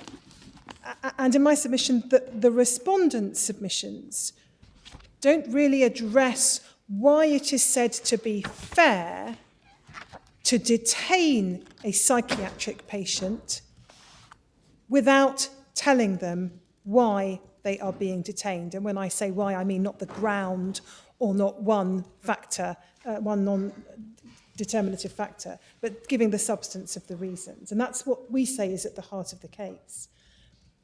My lady referred to, and my learned friend picked up on it, referred to the fact that the appellant was someone who, having been conditionally discharged, remained liable to be recalled to hospital. And it is of course right that legal power therefore existed in his case. It didn't follow that it was a power that would be exercised. He knew of its existence, but no less than that. But we submit, if anything, that gives rise to an enhanced requirement for procedural safeguards and procedural fairness, precisely because a judicial authority, following a hearing which had lasted some days, cross-examination of experts, detailed reasons given, had decided that he did not meet the criteria for detention and ought to be conditionally discharged. And yet weeks later, the Secretary of State is deciding to take a different course without any of the procedural safeguards that attend the first-tier tribunal's decision-making when it's exercising its powers.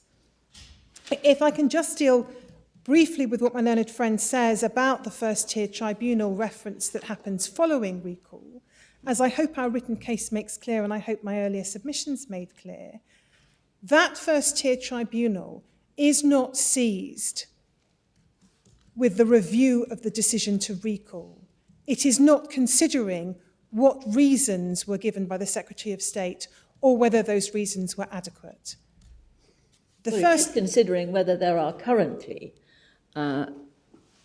good grounds under the Mental Health Act for detaining the patient in hospital. Yes. So the only difference, in a way, I'm forgetting the sort of JR-type challenge to the failure to comply with the public law duty, is the lapse of time might have made a difference. Well, precisely. It's twofold. One is the lapse of time might have made a difference. And on the facts here, despite the next day reference, the first-tier tribunal did not meet for some months. And there was then an adjournment and a final decision in February of 2013. But the other point in terms of what might make a difference is what might be available or capable of being provided to satisfy the conditions of discharge. On the facts of this case, when the FTT first considered the case post-recall in, I think, about November of 2012, and the precise dates appear in the documentation, the view of Dr. Kazmi and of the responsible authority whom he represented was that the appellant did not need to be detained in hospital and could be conditionally discharged. But because of the recall, he had lost his place. He had nowhere to be conditionally discharged to by way of accommodation. And then by the time the matter came back before the FTT in the early months of the following year, there had been material changes in terms of behaviour risk and so on, which led to a different point of view. But the FTT reference is a very limited safeguard because it's simply not looking at the question of what the Secretary of State has or has not decided. My learned friend suggests that the touchstone for determining the adequacy of the reasons at the point of recall is whether the individual has enough information to submit to and not resist arrest. Whilst that's entirely understandable in the Christie and Lachinsky context, it's somewhat fanciful in the context with which we're concerned of the psychiatric patient liable to be recalled to hospital, that they could meaningfully exercise any common law entitlement to resist arrest. Our context is one of an executive decision maker depriving someone of their liberty indefinitely. There is no time limit, as we have with, for example, police detention, and with no other procedural safeguards. And that's unlike any other deprivation of liberty that we can think of. And it's in that context that we say fairness required the provision of reasons at the point of recall, or failing that, a few minutes later, a very short period later, when the appellant was at hospital. And that doesn't require, and this deals with the practicality arguments my learned friend advanced, that doesn't require the social supervisor or anyone else to enter into a prolonged discussion with the patient. It requires the communication, by whatever means is thought to be most sensible and suitable, of, in summary form, the key reasons for the recall. And if the Secretary of State is concerned about the practicalities and the burden on the escort, then actually all he has to do is include his reasons in the warrant, as the current code of practice, we say, now contemplates, and it can then be provided to the patient. And it cannot be said on the facts of this case that that was in any sense impracticable. And I would just take the members of the court, if I may, Appendix Part 2. I now have the MS reference. It's MS 437, or internal pagination 331.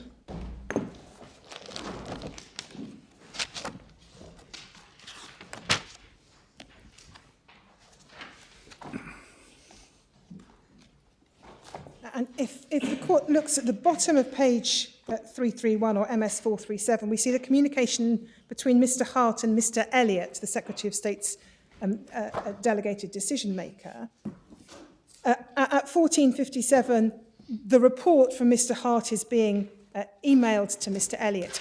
We know, of course, from Mr. Elliott's statement, and I won't take the court back to it, I showed you that this morning, that Mr. Elliott has already had a telephone conversation with Mr. Hart, and at the end of that telephone conversation has mapped out his 4 reasons and decided that he will confirm recall, reasons which could very simply have been included in the warrant. So we see that report being emailed at 14:57. If we go to the top of the page, we see Mr. Elliott acknowledging receipt at 15:08 and confirming that the formal warrants will be emailed within the hour. And then if we go over, or go back to MS 435, internal pagination 329, we see, bottom of the page at 4 o'clock, Mr. Elliott sending the warrant to Mr. Hart. Clearly sufficient time there, and it's never been argued that there were impracticalities on the facts of this case. Sufficient time to include in there the core reasons for the recall. And the fact that there may be individual cases in which it is possible that it proves impracticable or impossible to provide the reasons to the individual because they run away or because they attack the person who is communicating or executing the recall, might bear on the question of whether there's a breach or what the consequences or remedies might be in that individual case, but does not bear on the question of principle as to what fairness requires. And again, on the facts of this case, we should not, in my respectful submission, lose sight of the fact that even if my learned friend is right and reasons were not required to be given in the Longcroft accommodation at approximately 1823, no reason or explanation whatsoever has ever been advanced by the Secretary of State for the failure to provide those reasons very shortly afterwards, as soon as the appellant arrived at hospital. And we say whether the critical time here for the provision of reasons was in Longcroft or very shortly afterwards at the hospital, the same consequence applies. There was a breach of a public law duty which bears upon the decision to detain. And I will deal very briefly in a moment with that question of bearing on the decision to detain.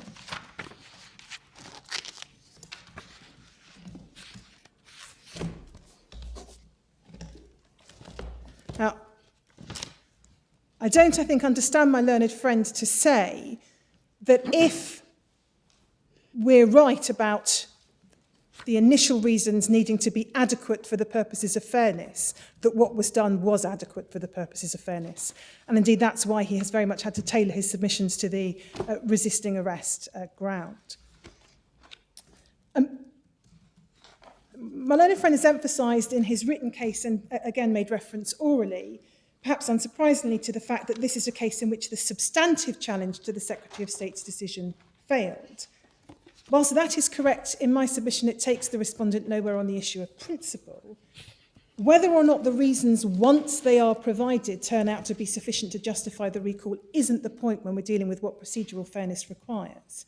And it doesn't require much imagination to conceive of a case in which the reasons were not sufficient, but the patient won't be in a position to understand, assess, respond to or challenge that unless and until the reasons have been given. If I can deal with a handful of the cases upon which my learned friend relied, Sardi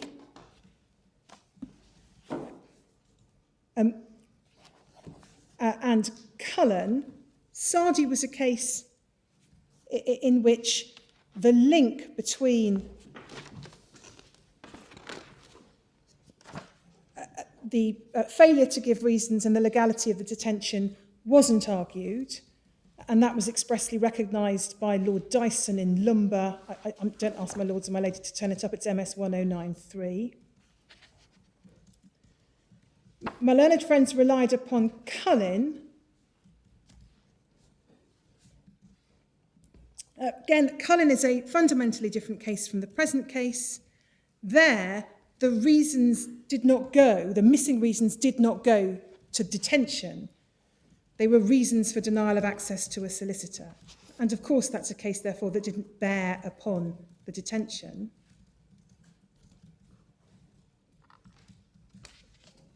Now, just dealing with my learned friend's contextual points, he set forward, I think, 3 or 4 contextual points which he sought to rely upon to suggest that there were difficulties in the way of giving reasons at the point of recall. We say, both for the reasons I've already given, that's simply not right on the facts of this case and not a basis for general assumption. But also it's not consistent with what the current code of practice stipulates. I won't take my lords and my lady back to it. I gave you the references earlier and they're in our written case. The current code of practice provides that there will be a verbal explanation. It's described as a brief one. We don't take issue with that. A verbal explanation of the reasons for recall, not the legal ground or one factor, but a brief verbal explanation of the reasons for recall, and provides that the warrant, which by necessity exists at the point of recall, will detail those reasons. And that's a complete answer in my respectful submission to the contextual points which my learned friend seeks to make.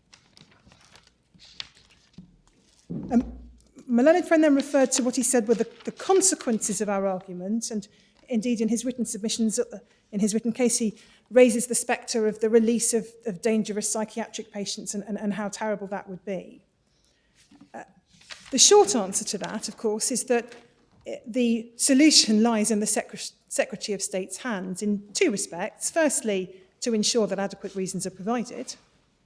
Not an onerous task, as the case law makes absolutely clear.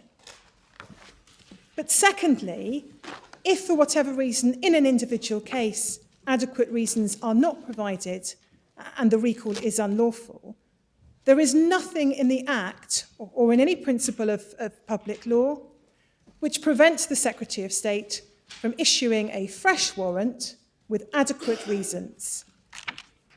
Moreover, there is within the Mental Health Act a range of powers, statutory powers, that may be used by a hospital under Section 5.2, Section 5.4, or indeed the making of an application for an admission under Section 2 or 3. If a hospital is faced with a situation where they believe a patient might have to be discharged who is dangerous and who meets the criteria for detention. And so my learned friend's consequences arguments really do not bite. The contrary consequence of my learned friend's argument is that it is lawful, the Secretary of State says, to detain a patient without the patient knowing why. And we say that would be a sorry state for the common law to be in, and it's certainly not consistent with the Article 5 case law. My learned friend also raised the issue of a detention that might be lawful at the outset, then becoming unlawful, and appear to suggest that this was somehow a problematic concept. Of course, on our argument, our primary argument, that doesn't arise. But in any event, the idea that a detention that is initially lawful may become unlawful is an entirely normal and understood concept. It's expressly recognised in Kambadzi that detention may become unlawful as a result of a failure to review. It's certainly entirely familiar to Article 5 in the European Court of Human Rights. And of course, it's something that the courts see very frequently in Hardiel-Singh type cases. And indeed, it's expressly referenced in Kambadzi, I think it's MS 1205.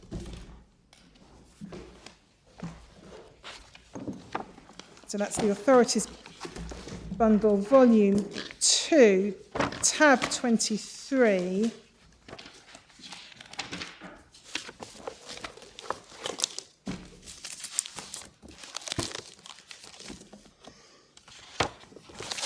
In the judgment of my Lord Kerr, bottom of page 1205, paragraph 83.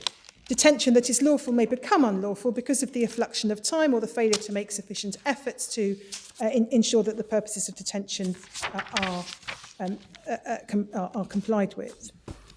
Indeed, within the context that we're concerned with, it's possible to conceive of a scenario in which you have a perfectly lawful warrant under section 42(3). It's a warrant that authorises removal to hospital. The police execute the warrant. They perfectly lawfully transport the psychiatric patient for a period of minutes or hours, but then decide to detain that individual not in a hospital, but somewhere completely different, to lock them up in a private house or in a police cell or in a prison cell, not exercising any statutory powers. An example there of detention that would start unlawful and would become unlawful. So again, no conceptual or practical difficulties in our respectful submission with that concept. Just stealing before I turn to the briefly to the Article 5 jurisprudence, I don't want to repeat what I've said about Lumba and Kambadzi. We say, paragraph 77 in the judgment of Lord Dyson in Lumba, I accept not part of the ratio, there that a failure to give reasons is an unlawful exercise of the power to detain. There are two ways in which we put the link.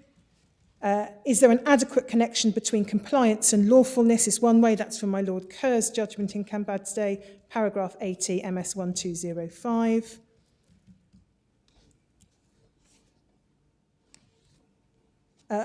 Or whether the detention without reasons is consistent with the statutory purpose. That, I think, emerges more clearly from the judgment of Lord Dyson.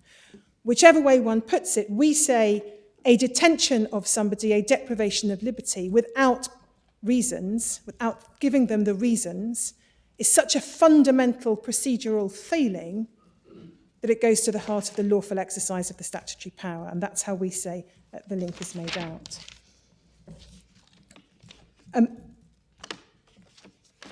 I should just address my learned friend's reliance upon the case of Khayyam and the points made in the written case and orally in that regard. If the court would turn to Khayyam, it's volume 3, tab 26, MS 1315.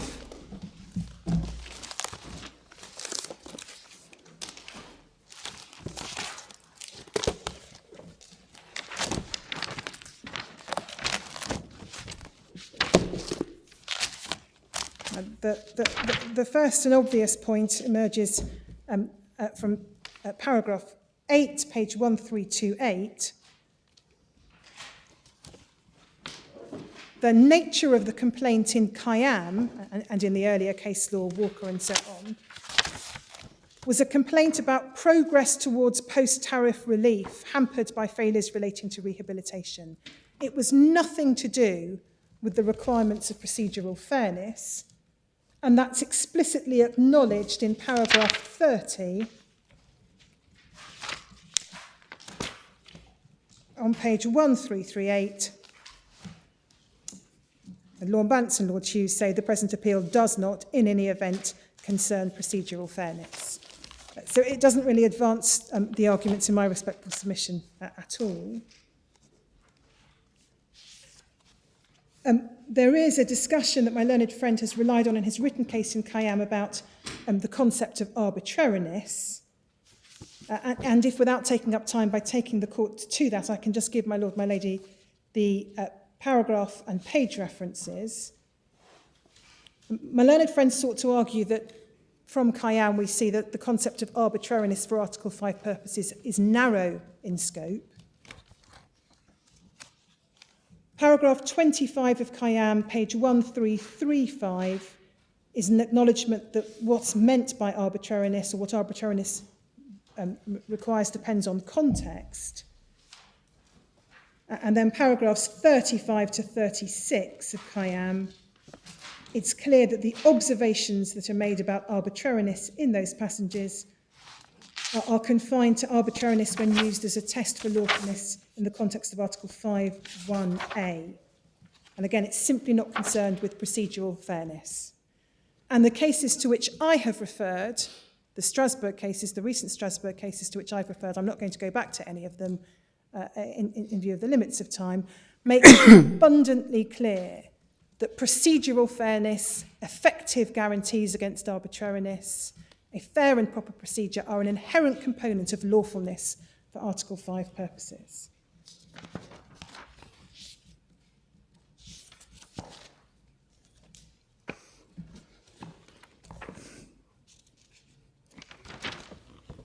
Then,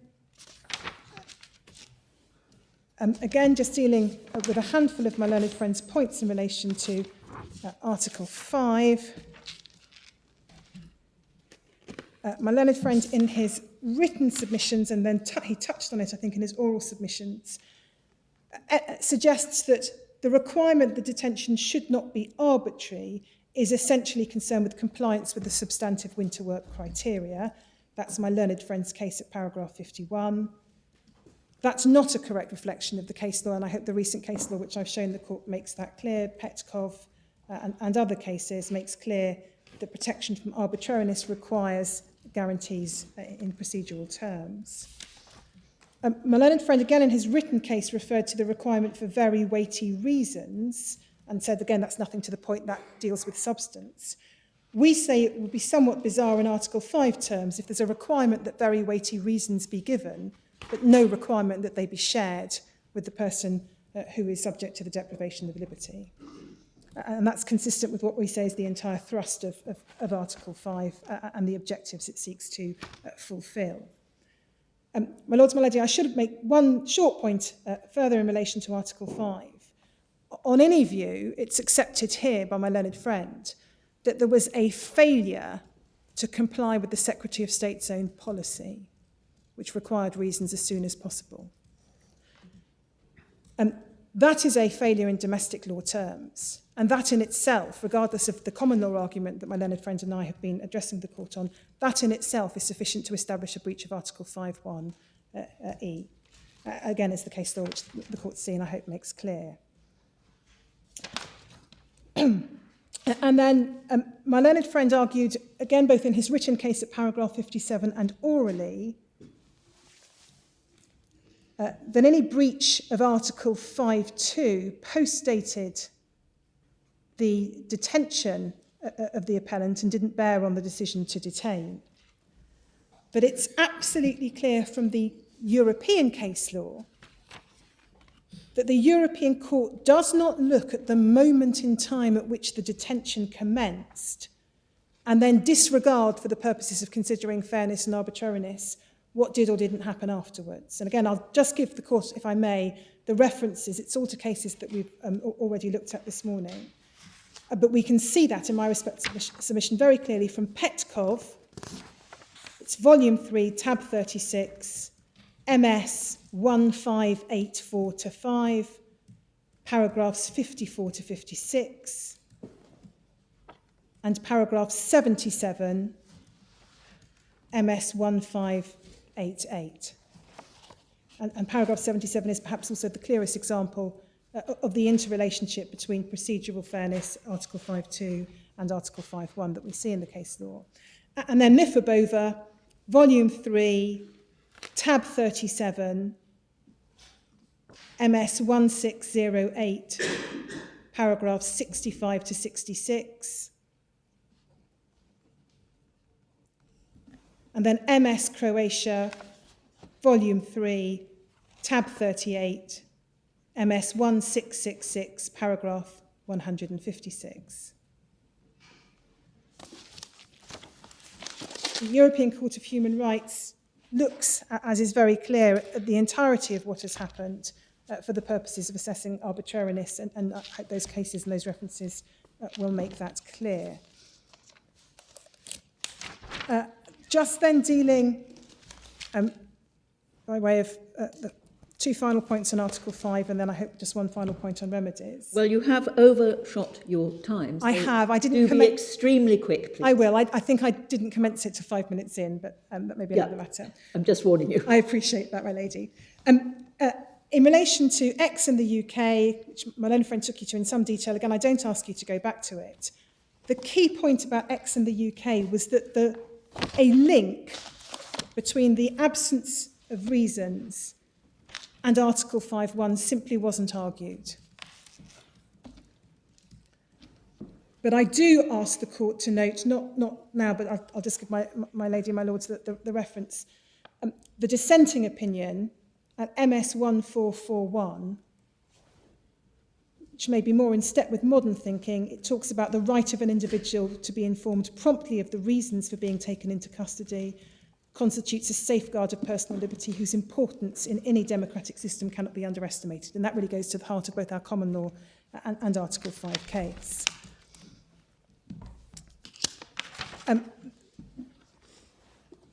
I will just then finally deal with the question of remedies. I don't propose to repeat anything about why we say a declaration is appropriate, both in relation to Article 5.1, the common law, and Article 5.2. Insofar as any monetary award is concerned, we've given references in our written case to Greenfield and to Sternum. Paragraph 66 of Sternum, to which my learned friend replied, makes clear that it can be entirely appropriate to award damages in the context of breaches of Article 5, procedural breaches of Article 5 for the anxiety, distress, and so on. And indeed, in the majority of the cases to which I've referred, which are in the bundle, there's no clear principled reasoning given, and I haven't therefore taken my lords and my lady to that part of it. But in each of those cases where there was an award of compensation, it is indeed for the distress, the anxiety, and so on that's been occasioned. And the court will be able to see that very easily by simply looking towards the end of the cases. We do accept entirely that if damages are awarded, they would be modest in their scope and extent. But we say that the impact of depriving a psychiatric patient in these terms of his liberty without telling him why, and allowing that state of ignorance to continue for a period of 15 days, is not an insignificant or minimal breach. And it is one which would be properly awarded by appropriate compensation. So, my lords, my lady, unless I can assist further, those are the submissions I make. Thank you very much indeed, Ms. Richards. We're very grateful to you and for everybody else who's been involved in the preparation of the materials before us, and of course was involved in the court below, for the assistance that they've given us with this very important and intriguing case. So we shall take time to consider our decision. Court is now adjourned.